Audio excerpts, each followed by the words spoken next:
जन्म साखी। साखी ब्रह्मचारी की। अब श्री गुरु नानक देव जी महाराज करतारपुर में ही निवास करने लगे। लंगर प्रारंभ हो गया। प्रत्येक अतिथि की सेवा होने लगी।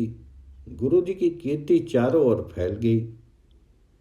एक दिन एक पुरुष गुरु जी के पास आकर के कहने लगे, हे प्यारे सतगुरु, मैं एक अत्यंत निर्धन आपकी जाति का बेदी हूं। मेरा सिवाय एक लड़के के और कोई नहीं है। अब मेरी कन्या का विवाह है, आप मेरी सहायता करें, क्योंकि आप हमारी कुल के एक महान पुरुष हैं और सभी कुछ करने की सामर्थ्य आप में सुनी जाती। आप मेरा ये महान कार्य सिद्ध करो।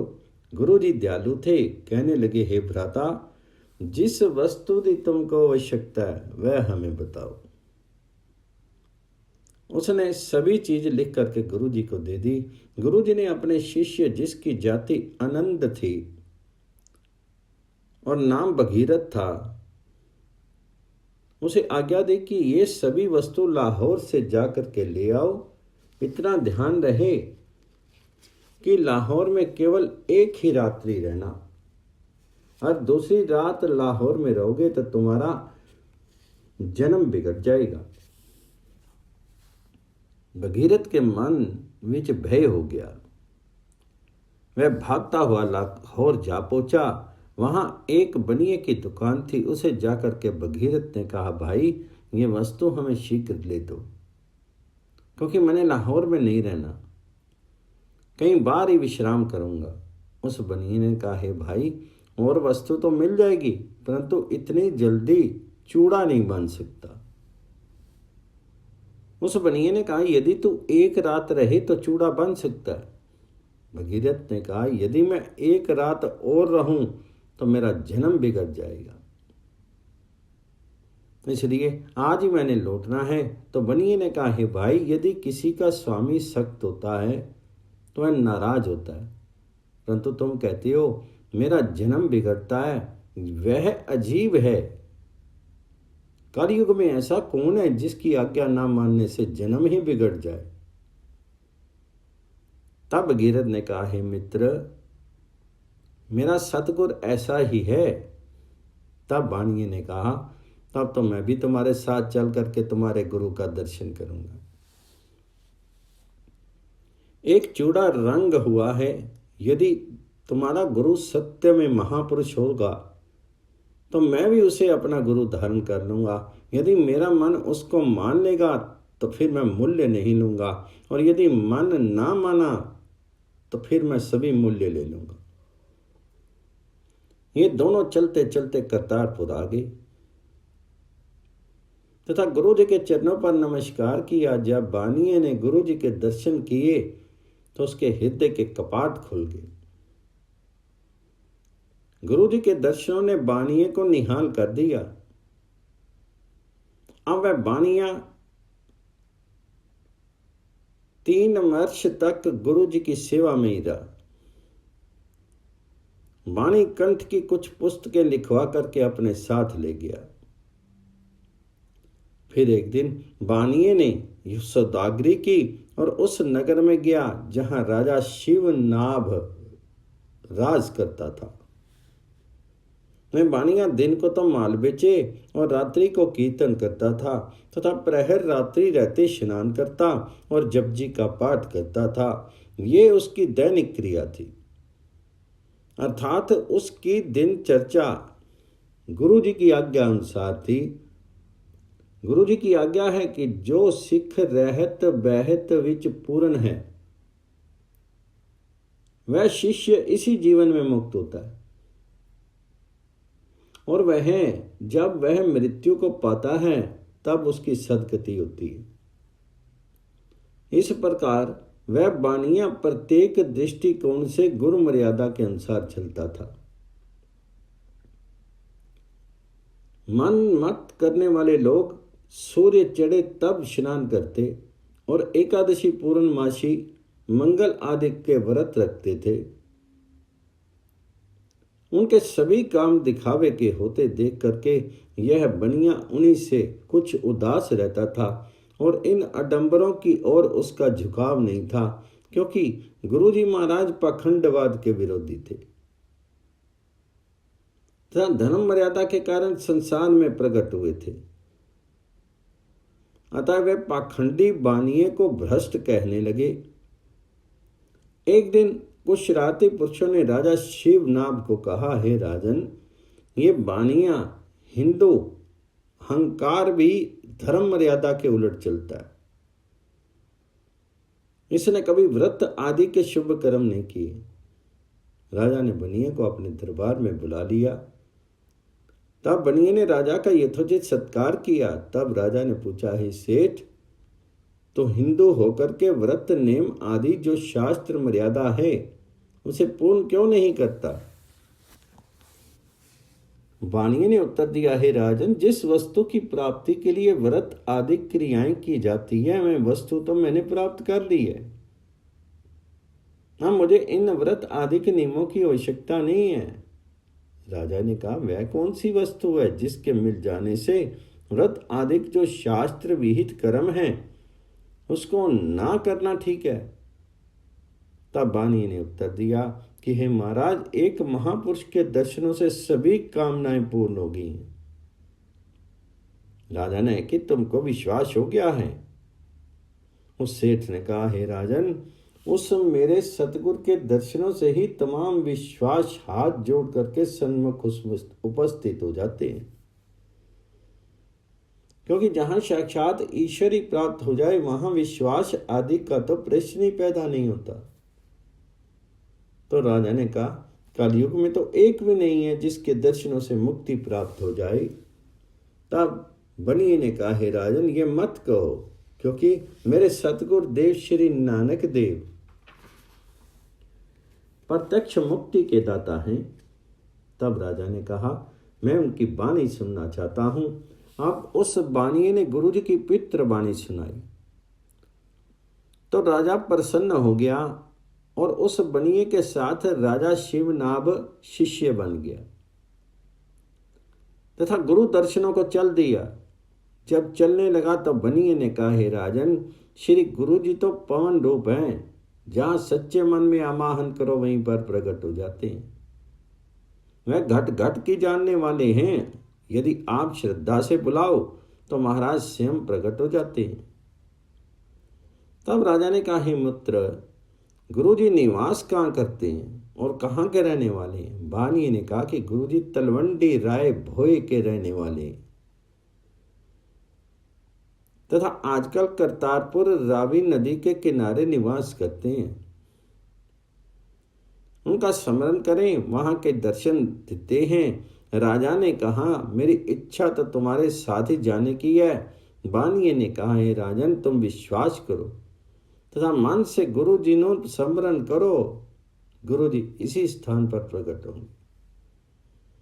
ये बात मेरे पूर्ण अनुभव की है। हे राजन, मेरी बात मानो, तुम्हारी मनोकामना अवश्य पूर्ण होगी। इतनी कह करके वह गुरु जी का सेवक बानिया अपना जहाज भर करके वहां से पश्चिम की ओर चला गया। बानिए के जाने के पश्चात राजा शिवनाभ गुरु जी के दर्शनों का लायन करने लगा। हर समय गुरु जी का ही चिंतन स्मरण करने लगा। राजा ने कुछ समय के पश्चात कुछ कुटनियां तैयार की।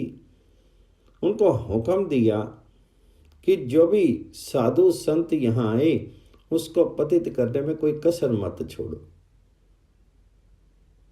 तथा उसकी भली प्रकार परीक्षा लेकर के मुझे बताओ कि वह कैसा साधु है। राजा ने वह विचारा कि यदि कोई उत्तम साधु होगा तो इनके कटाक्षों में नहीं फंसेगा, यदि कोई साधारण कलयुगी साधु होगा तो उसका भी पता चल जाएगा, यदि गुरु नानक जी इधर आ जाएं तो भी हमें पता चल जाएगा। उधर गुरु जी ने कहा, हे बाला मर्दाना, हमारा तो विचार है कि कुछ और भ्रमण करें तथा राजा शिवनाभ को उसके राज में दर्शन देकर कृतार्थ करें। अब गुरुजी तथा मैं बाला और मर्दाना राजा शिवनाभ के नगर में आए और एक बाग को सूखा हुआ था, वहां आसन बिछा करके बैठ के गुरुजी के पवित्र चरण जब बाग को आए तो उस समय सूखा बाग हरा हो गया, फूल कलियां पैदा होगी। उस बाग के माली ने जब अपना बाग सरसब्ज देखा तो अत्यंत प्रसन्न हुआ। फिर उसने देखा कि एक महापुरुष आसन पर बैठा है और दो सेवक सेवा कर रहे हैं। उसने गुरुजी के चरणों में नमस्कार करके कहा, आज मेरे अहोभाग्य हैं जो आपने मुझे दर्शन दिए हैं। फिर वह माली राजा शिवनाभ को जाकर के कहने लगा, हे राजन, एक संत बाग विच आया है जिसकी कृपा से मुद्दतों का सूखा बाग फिर से हरा हो गया। मुझे ऐसा मालूम होता है कि संत ईश्वर का ही रूप है। बागवान की बात सुनकर के राजा ने वे कुटरियां बुला कर कहा, जाओ बाग में जो संत आया है उसकी परीक्षा लेकर के मेरे पास आकर के परिणाम बताओ। राजा की आज्ञा से कुटरियां बाग में 36 प्रकार के पकवान लेकर गई तथा गुरुजी के आगे धर करके कहने लगी, हे महाराज, हम आपकी चरण सेविका हैं तथा आप इस मिठाई फल आदि को प्रसन्न होकर के खाइए। फिर वे कुटरियां अनेक प्रकार के कटाक्ष करने लगी, जिनको देख देख करके इंद्र आदि के देवता भी मोह को प्राप्त हो जाएं। वे कुटरियों नेत्रों के संकेत द्वारा गुरु जी पर अपनी काम इच्छा प्रकट करने लगी। उस समय गुरु जी ने एक पवित्र शब्द कहा, शब्द श्री गुरु नानक देव जी का, जग कोना नाम नहीं चीत, नाम विसार गिरे देख भीत, मनवा डोले चीत अनीत, जग सियो तुत्ती झूठ प्रीत, काम क्रोध विख बजर पार, नाम बिना कैसे गुण चार, करी बालू का कुमन केर, बरसनी पानी बुदा बुदा हेर, मात बूंद ते तरचक फेर, सरब ज्योति नावे की चेर, सर्व उपाय गुरु सिर मोर, भगत करो पग लागू तोर, नाम तरो चाहा तुझ और, नाम दुराए चले से चोर, पति खोई विखी चंचल पाई, साच नाम पति सो कर जाई, जो कुछ कीनो प्रभु रजाई, पाऊं माने निर्भव मेरी माई, कामन चाहे सुंदर भोग, पाठ फुल मिठे रस भोग, खेले बिकसे तेतो रोग, प्रभ शरणागत कीनस भोग, कापड़ पैर सो अधिक सिगार, माटी फुली रूप विकार, आशा मनसा बांधो बार, नाम बिना सुना कर बार, काचू पुत्री राजकुमार, नाम पनो सब दोत अपार, फिर सेव प्रभ प्रेम प्यार, गुर सेव प्रभ तिखा दीवार,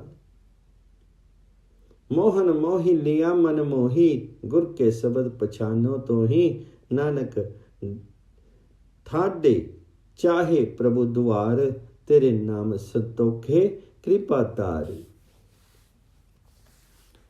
उन कुटनियों ने जब ये अष्टपदी श्रवण की और गुरु जी का पवित्र दर्शन किया तो उनके हृदय की कामाग्नि शांत हो गई तथा मन में शांत सागर लहरें लेने लगा और उनके हृदय में ब्रह्म ज्ञान उत्पन्न हो गया और खोटी दूर वासना नष्ट होगी। अब वे सभी राजा शिवनाभ के निकट आकर के कहने लगी, हे राजन, आप हमारे पिता हैं, हमें आप अब उस दृष्टि से मत देखो तथा हमें उसी कामुक हंसी से मत बुलाओ। राजा हैरान होकर के कहने लगा, हे ईश्वर, ये क्या सुन देख रहा हूं, ये तो मेरी प्रसन्नता पर हर समय आसक्त रहा करती थी, आज इनको क्या हो गया जो इस प्रकार शब्द कर रही हैं। फिर राजा ने कहा, आप लोगों को क्या हो गया है। उन कुटियों ने कहा, हे राजन, आज हमने बाग के भीतर एक महापुरुष को देखा जिसके दर्शन मात्र से हमारे भाग्य उदय होगी तथा मन में पवित्रता की गंगा बह निकली। तमाम तृष्णा मिट गई है तथा हम नरक से बच रही हैं। परम संतोष हमें अनायास ही मिल गया है। उसकी बात सुन करके राजा शिवनाभ उसी समय बाग की ओर चला गया। राजा शिवनाभ ने बाग में जाकर के देखा तो एक संत जिसके मुख पर अलौकिक ज्योति है बैठा है। फिर राजा परीक्षा के लिए पीठ देकर के खड़ा हो गया। तब गुरुजी भी 2 दिन खड़े ही रहे और राजा भी गुरुजी के पीछे अच्युत रूप से खड़ा रहा। जब गुरुजी बैठ गए तब राजा भी बैठ गया।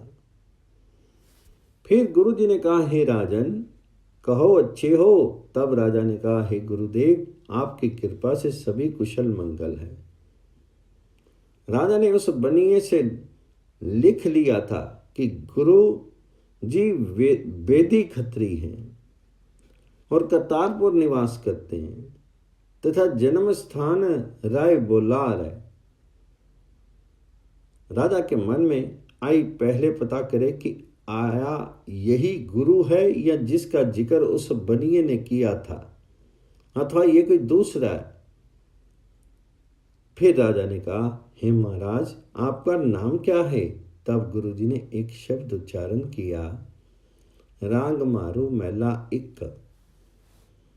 गुसाई तेरा कौन नाम कैसे जाती, जो तुम भीतर महल बुलाऊं पुछूं बात निरंती। फिर राजा ने कहा, क्या आप योगी हैं? तो गुरुजी कहने लगे, जोगी जुगती नाम सिर माइल, जाके मैल न राती, प्रीतम नाथ सदा सद संगे, जन्म मरण गति बीती। तब राजा ने कहा, क्या आप ब्राह्मण हैं? तो गुरुजी ने कहा, ब्राह्मण ज्ञान ध्यान इस नानी, हरि गुण पूज्य पाती, एको नाम एको नारायण, त्रिभुवन एको ज्योति। राजा ने फिर कहा, क्या आप खत्री हैं? तो गुरुजी ने कहा, जीवा डंडी ए कट छाबा, तोले नाम अजाची, एको हाट साप सबना, सिर वंजारे बहुबाती। राजा ने कहा, हे महाराज, आप सीधी भाषा में हमें कुछ बताओ, क्योंकि आपका कथन मेरी समझ से बाहर की बात है। क्योंकि महापुरुषों की बातें तो महापुरुष ही जान सकते हैं। मैं आपसे पूछना चाहता हूं कि आप कौन सी धरती के निवासी हैं?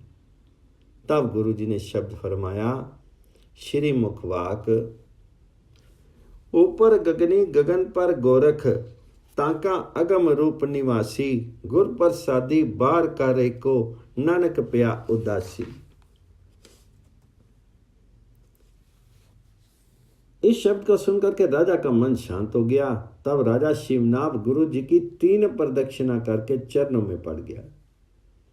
फिर राजा ने प्रार्थना की कि आप दयालु तथा ईश्वर स्वरूप हैं, आप मुझ दास की कुटिया को पवित्र करने चलो, सब प्रकार आपकी कृपा है। गुरु जी ने कहा, हे राजन, एक धर्मशाला का निर्माण कराओ, तब हम आपके गृह में आएंगे। तब राजा ने थोड़ी दिनों में धर्मशाला बनवा दी। फिर राजा गुरु जी को लेने के लिए बाग में आया। तब क्या देखा कि गुरु जी महाराज वहां नहीं है। राजा ने तब गुरु जी के वियोग में मूर्छा आ गई। तब लोगों ने देखा कि गुरु जी नवीन धर्मशाला में विराजमान। जब राजा ने सुना तो तत्काल भाग करके धर्मशाला में आया और गुरु जी के चरणों पर नमस्कार करने लगा। राजा की श्रद्धा और भक्ति देख करके प्रसन्न होकर के 1574 विक्रमी में एक चारपाई प्रदान की। राजा को बहुत प्रसन्नता हुई। उस समय संगल द्वीप में 7 राजा राज्य करते थे। वे गुरु जी की कृपा से तमाम संगल द्वीप में राजा शिव का एक ही राजा सर्वोपरि माना गया और अटल राजा करने लगा, राज करने लगा। उस समय गुरु जी की आयु 49 वर्ष की थी। उस समय गुरु जी के प्राण संगली उच्चारण की। वाघा, पटन, बिदूर आदि के नगरों में लंगर प्रथा चलाई। फिर गुरु जी पंजाब देश को लौट कर आए तथा परिवार ने गुरु जी का दर्शन किया। एक दिन गुरु जी ने कहा, हे मर्दाना, पाकपटन में शेख फरीद के स्थान पर एक शेख ब्रह्मा है। मैं हमें बहुत याद करता है और परमात्मा का प्यारा है। चलो उसका दीदार कराएं, उसकी आयु भी बहुत है। तब गुरुजी पाकपटन की ओर रवाना हुए। जन्म साखी में साखी शेख ब्रह्मा की। अब गुरुजी पाकपटन के बाहर 3 कोस पर जा बैठे। एक दिन शेख का एक आदमी लकड़ी लेने आया। उसने गुरुजी को बैठे देखा। उस समय गुरुजी ने शब्द उच्चारण किया तथा मर्दाने से रबाब बजवाई। राग आसा मलाइक आपे पट्टी कलम आप उपरी लेख भी तो एको कहिए नानका दूजा का एकू। उस लकड़ी वाले कामल ने जब ये शब्द सुना तब कहने लगा, हे महाराज, इस मिरासी को कहो कि इस शब्द ਨੂੰ दोबारा के। तो गुरु जी की आज्ञा से शब्द को दोबारा सुन करके कामल ने याद कर लिया। आपे पट्टी कलम आपे उपरी लेख भी तू एको कहिए नानका दूजा का एकू।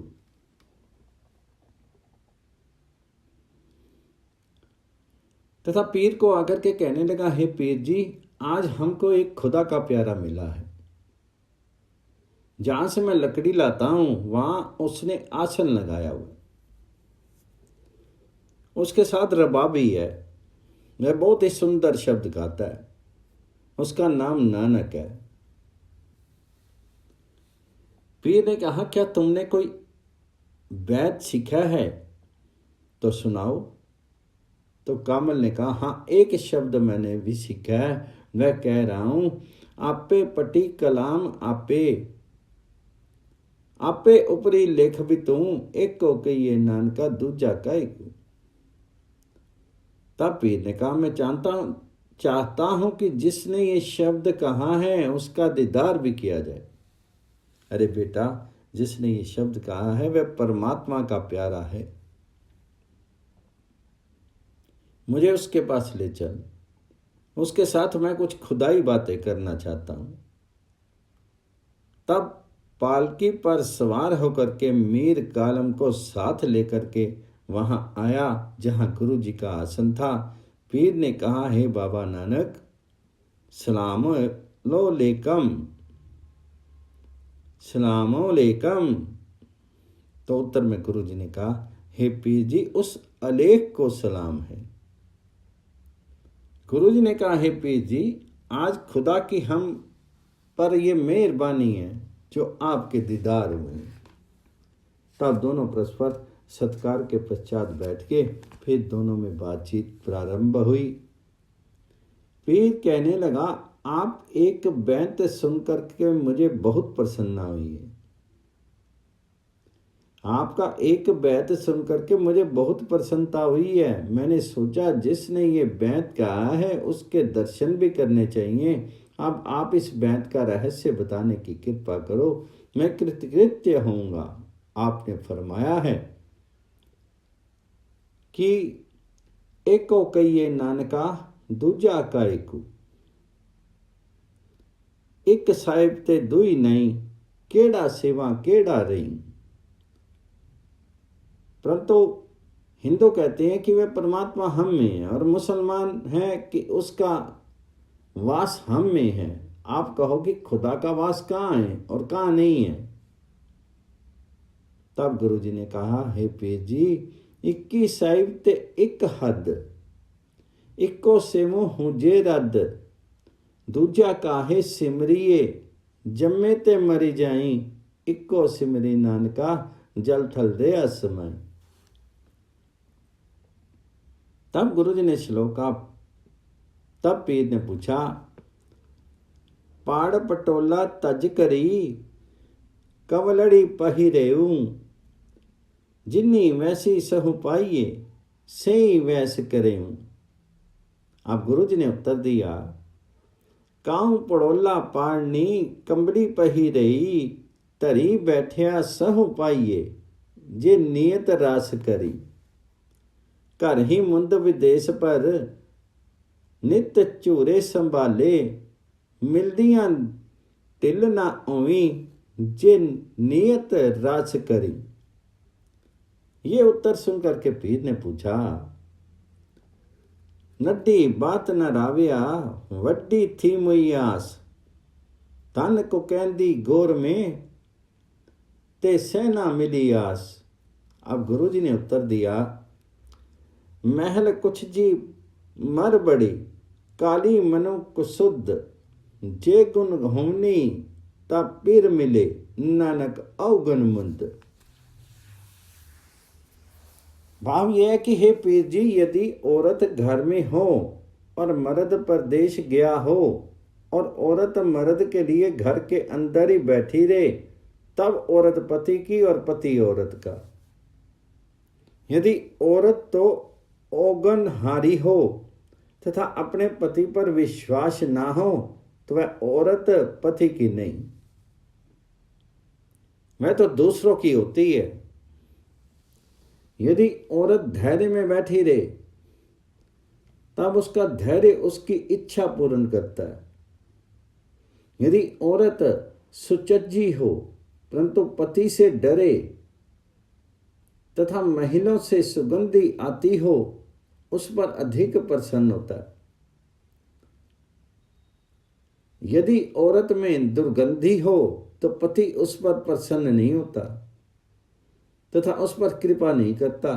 यदि अधिक दुर्गंधी हो तो पति उसके निकट भी नहीं आता। हे पीर जी, ये देह अच्छी नहीं, जो अपने स्वामी की सार नहीं जानती। बुराइयों का नाम दुर्गंध है। यदि अहंकार है तो उसका नाम महादुर्गंध कहा है। यदि ये सभी दुर्गुण जिसमें हों, तब बताओ उसे पिया किस प्रकार मिलेगा। सच्चा स्वामी तो गुणों के साथ ही प्राप्त होता है। तब पीर जी ने पूछा, पीर का कथन, कवन सु अखर कवन गुण कवन, कवन सु मनिया मंत, कवन सु वेसो हूं करी जित, बस आवे कंत। गुरु नानक जी का उत्तर, निवन सु अखर खिवन, गुण जीवा मनिया मंत, ऐतरे पहने वेश कर, ता वस आवी कंत। सेवा करे हैं कंत की, कंत तिसका होई, सभे सैया छड़ के, कंत तिसी पई होई।